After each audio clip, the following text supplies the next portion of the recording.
Continuing to read from Lama Yeshe Losal Rinpoche's From a Mountain in Tibet, from page 117. So after I'd been there for almost a year, I wrote to Akon, asking him to help me. I had decided that I wanted to go and join him and Trungpa. They had recently founded Sami Ling in Scotland, named after Sami, the first Buddhist monastery in Tibet. It was the first Tibetan Buddhist center outside Asia. Could Akon send me the money for the airfare and help me to get necessary travel documents to leave India?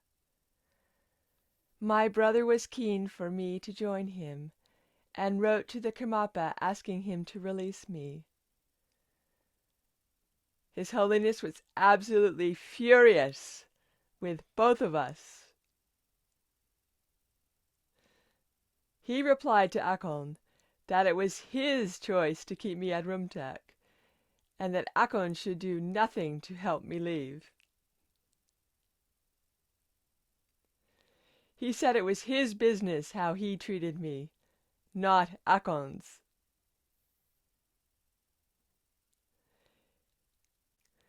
At the time I felt a bit like his property, though I now appreciate that His Holiness wanted me to stay because he already had plans for me.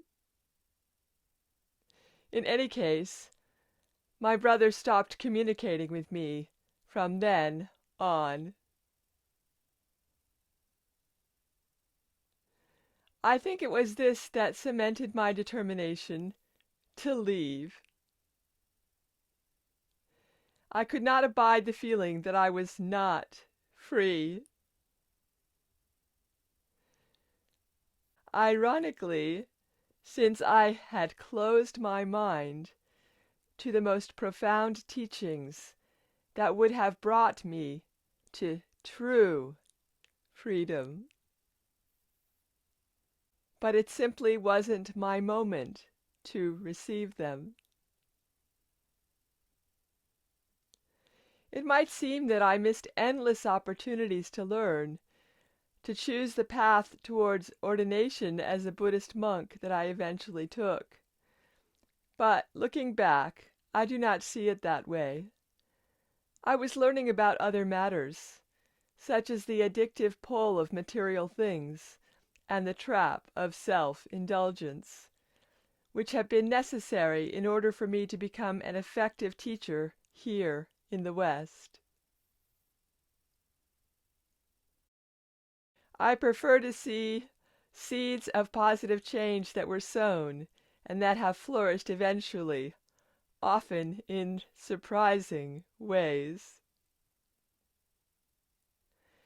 Many of us struggle not to look back at our pasts and castigate ourselves for having failed to grasp an opportunity, learn a lesson, or appreciate how lucky we were. Why did we miss our chance? Why did we choose to remain stuck? I meet many people who have struggled with lifelong mental health issues, deep sadness, or addiction. They are often filled with regret and self-hatred. When we first meet, they seem to assume that I have always been content in myself and sure of my vocation. I laugh and tell them that until I was 37 years old, I was a mess. My mind was all over the place. Change is a complex process, and we must give it time.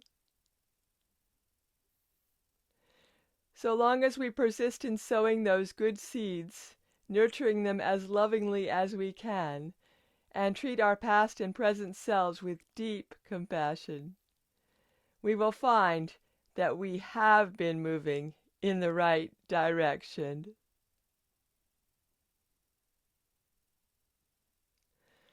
Just over a year after his first visit, His Holiness the Karmapa was once again invited to stay with the Bhutanese royal family. This time I remained behind to help with the running of the monastery.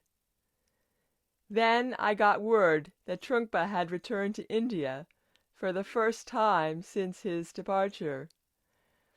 He had been studying with many different masters and would be coming to Rumtek. I was overjoyed to see my old friend. It had been 6 years since I'd spent much time with anyone I'd been close to in Tibet. Trungpa was his old self, jolly and warm, funny and brilliant.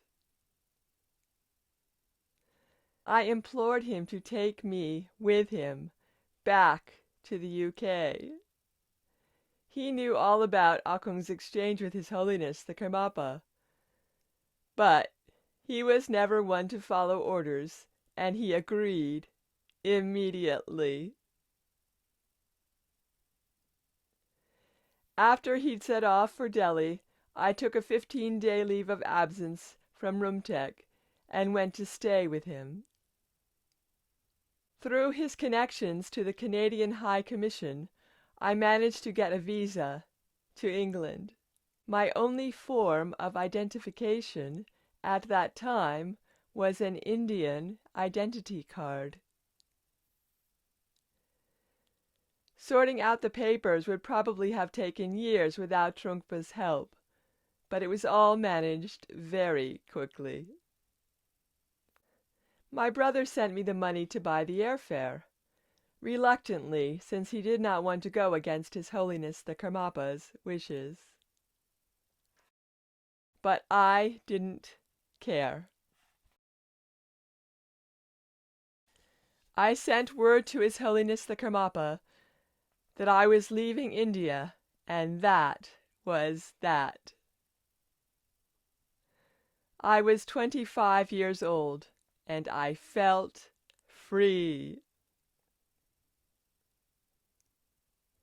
My departure from India was luxurious compared to my arrival 9 years previously. Early in 1969, Trungpa and I boarded a plane for Paris. Trungpa wanted to stop off there on the way to Scotland to see a girlfriend.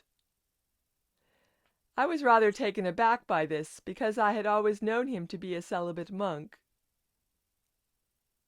But as I had discovered during our chats in Delhi, young people in the West were rejecting the old ways and exploring alternative lifestyles, values, politics, and spirituality.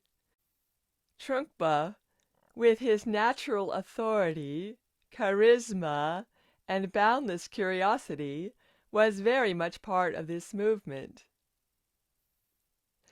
He was nearly 30 by this point and had been in England since 1963, watching the social upheavals of the 60s up close. He was increasingly rejecting traditional Tibetan ways, though his faith in Buddhism and his love for the Dharma had not and would never falter. He told me that his recent time in India and Bhutan had merely consolidated his belief that he must shed some aspects of his religious identity should he become an effective teacher of Buddhism in the West. He had decided to return his monk's vows to His Holiness the Karmapa. He was now a layperson. All of this, not to mention his stories of indulging with alcohol and many girlfriends, was slightly shocking to me, but exciting. I loved Trungpa deeply and trusted that he would be my guide to this new phase of my life, as would Akon, of course. My heart sank a little at that prospect.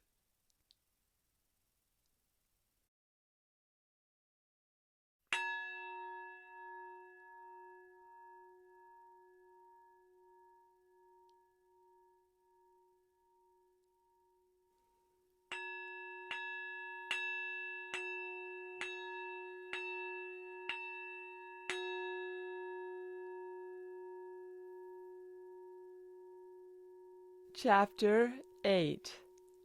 Rebel.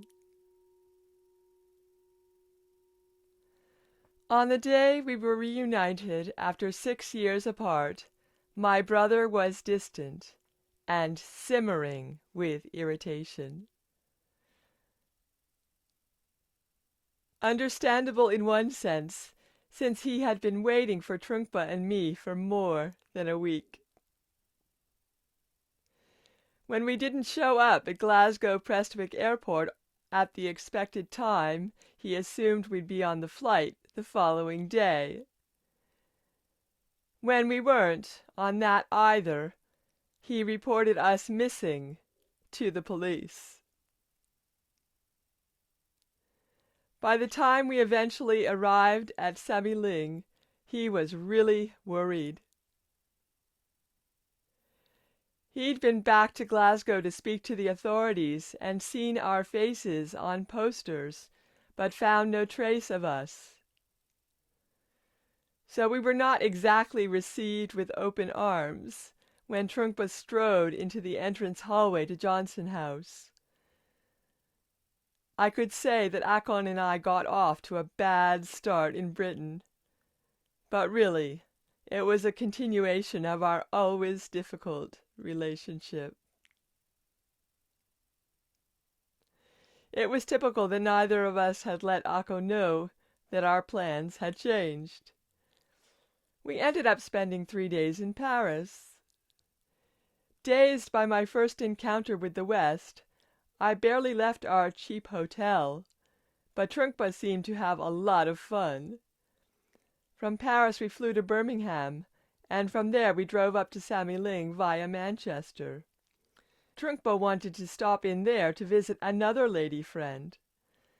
I can't remember anything about the drive or the blur of English cities flashing past outside the car window, except that it was raining and everything was gray.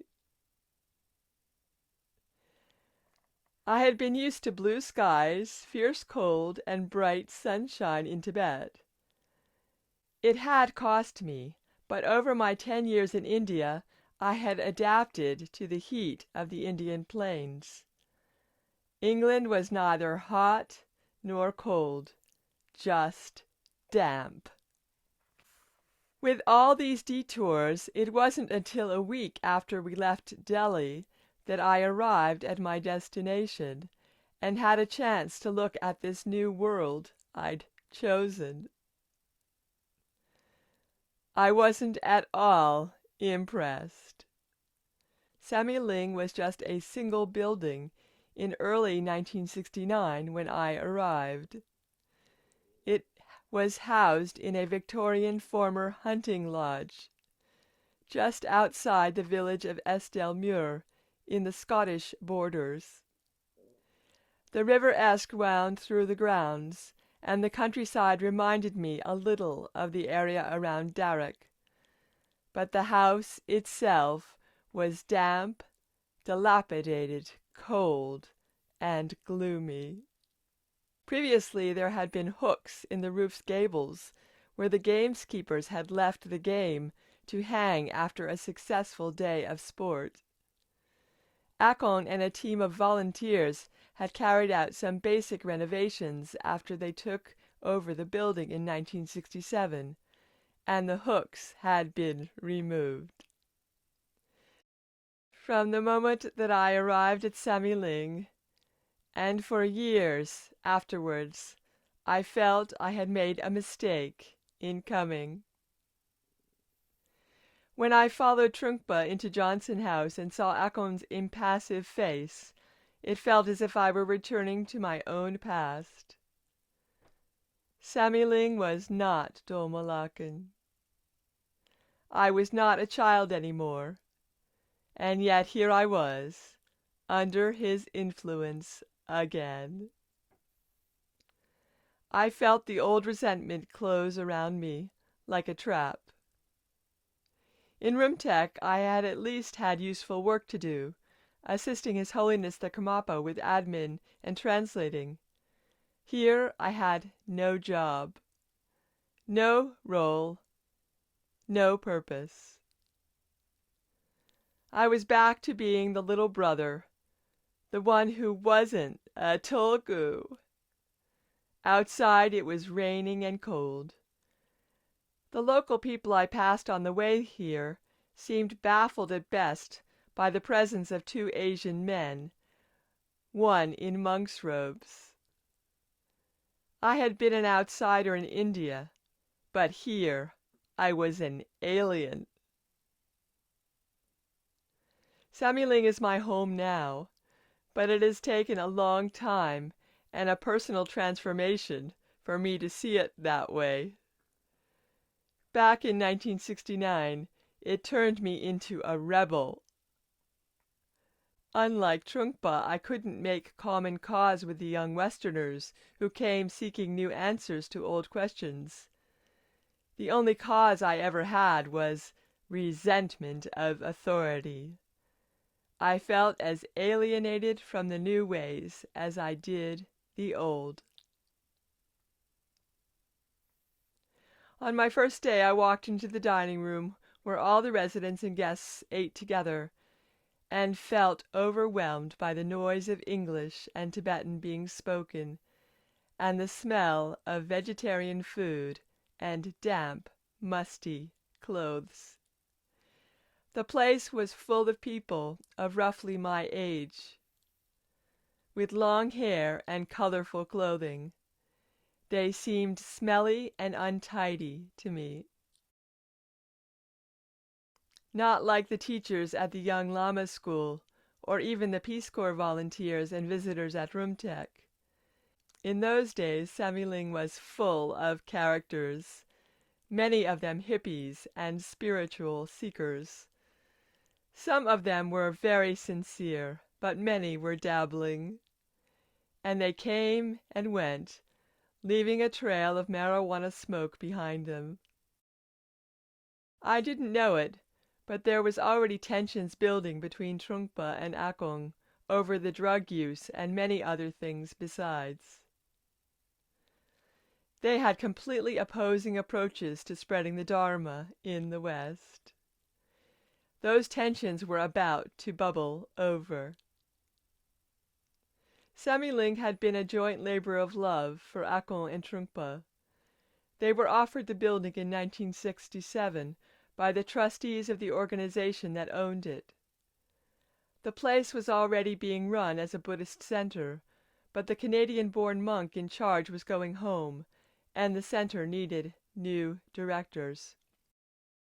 After his studies at Oxford University were completed, Trungpa had established a name for himself as a teacher and was beginning to attract quite a following.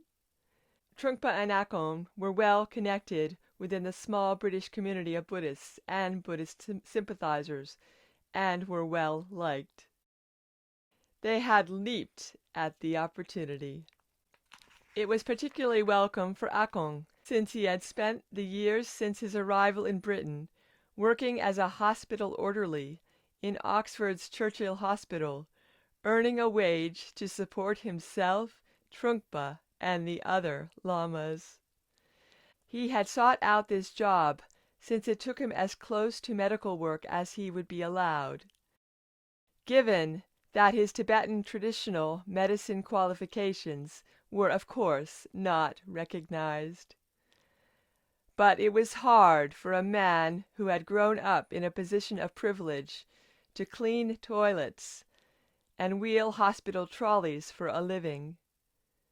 Years later he told me at the beginning he might have despaired if he hadn't had his faith to fall back on. Though, in the end, he was grateful for the experience. It allowed him to practice humility and compassion. On the day I arrived, there were just 12 residents, including Trungpa and me. The only other monk was an Englishman called Lodro, who'd been ordained in the Tibetan tradition. There was also a famous Tibetan artist and former monk called Sherab Polden, who had painted a series of traditional tangas, religious artworks depicting divinities and lineage masters, around the top of the walls in the shrine room. Sherab had given up his robes when the Chinese invaded and then joined the resistance fighters in Kham. He escaped not long before us and made his way to India. I had met him in Mussoorie during my time in school there, and we'd become quite friendly, so I was pleased to see another familiar face. Everyone else was British or American. The cook, who was from America, made terrible macrobiotic food that neither Trungpa nor I could stomach. A macrobiotic diet was practically compulsory for anyone interested in the counterculture of the 60s. It derived from Zen Buddhist principles of the need to balance yin and yang in the body in order to be healthy. But in practice, it seemed to mean eating raw vegetables, a lot of brown rice, and not much else. For a while we used to bring him lamb from the local butcher's, but he didn't want us to cook it, and it always ended up burned. Cake was my salvation in those early days. I developed a terrible sweet tooth from eating so much cake.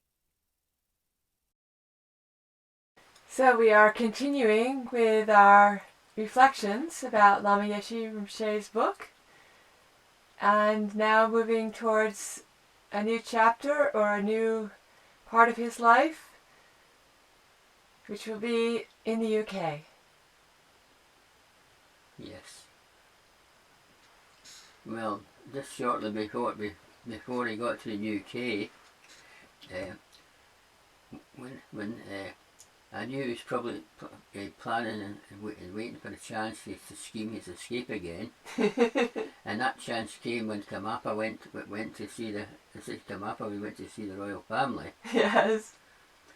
And of course he wrote to Akho, and he was glad to have him come with him and Trulpa at Sammy Lane, and Kamapa got furious with both of them. So however, when news came that Trungpa was coming, he hung back for a bit to meet him. Then things started. His plans started taking shape. He started rolling. So that went on for a while, and then he wrote to the Kamapa telling him he was going to, and he went there with Trungpa, and he managed to get him his documents what he needed to travel with his influence. Yeah. And then of course, before they got to the real destination, they ended up in Paris having a good time, wining and dining and what have you. Yeah. The reason why they didn't get back to Britain in time because they were too busy having a good time. But eventually they decided to go, and Akho was probably a bit furious because he's wondered what was happening and he never had any contact with what they were going up to and what they were doing. Yeah. But however, they came and that was it, and Lama Yeshe was disappointed at that time with Samaling and the people there. It wasn't up to his expectations. He felt we got far better expectations with the Kamapa. yeah. But he still met people in there, and I'm sure he had business. He was a member of a businessmen's club.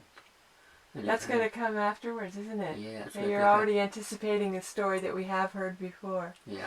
There are certain bits of this story that are completely unfamiliar to us because we haven't always had all the connection pieces. But there are other parts of the story that we have been told in the past. Yes. So anyway, suppose at the end of all this, everything built up for another grand escape. to the States. It's the running theme, isn't it? To the States. Yeah, a running theme going through it all. I got the chance to hear that Trumpa was going to the States. Maybe something sparked up from there. Right. Well, it's an interesting process, isn't it? Because there's definitely a karmic destiny at work here, with His Holiness Karmapa seeing that Lama Yeshe Rinpoche is a very unique and special individual who has to be trained up. And at the same time, Lama Yeshe Rinpoche is looking at his world in a slightly different vantage point than the Karmapa's looking at his world. Yeah. And no matter what he does, no matter how many times he escapes, there's still this karmic destiny that keeps drawing him, even against his will, into a new place or situations that he didn't choose or didn't know were going to be like what he anticipated. Yeah. Yes. So it's a karmic thing happening, isn't it? Yeah. Between the individual thinking, I can direct my life, and the karma falling into place that will make certain things come to the surface and other things fall away. I think, you know, put it back in his mind before something serious happened, he wanted to experience life. Yes. And taste it, you know. Yes. And it's quite common for people not to have turned to the Dharma or even known about it until he was 37, so close to age 40. This is quite common. There are a lot of us who did a whole lot of other things before we came to the teachings or that we came to this lifestyle. And it's not that unusual, is it, to have a person who goes all the way up to age 40 before having this kind of a contact with the Dharma or this kind of a contact with the teachers. No, I think the Karmapa was still had his eye on him, you know. Yes. The Karmapa was just waiting in his chance to catch him again. But he did eventually, yes. Because of the karma, isn't it? Yeah. That's what it's all about. It's like if we've come into this world to do a certain thing, we may try to wiggle out of it or change the channel or put something else in its place. Right. So. But the karma keeps coming back. Yeah, it keeps returning us to certain dynamics or certain situations. Yeah, that's right.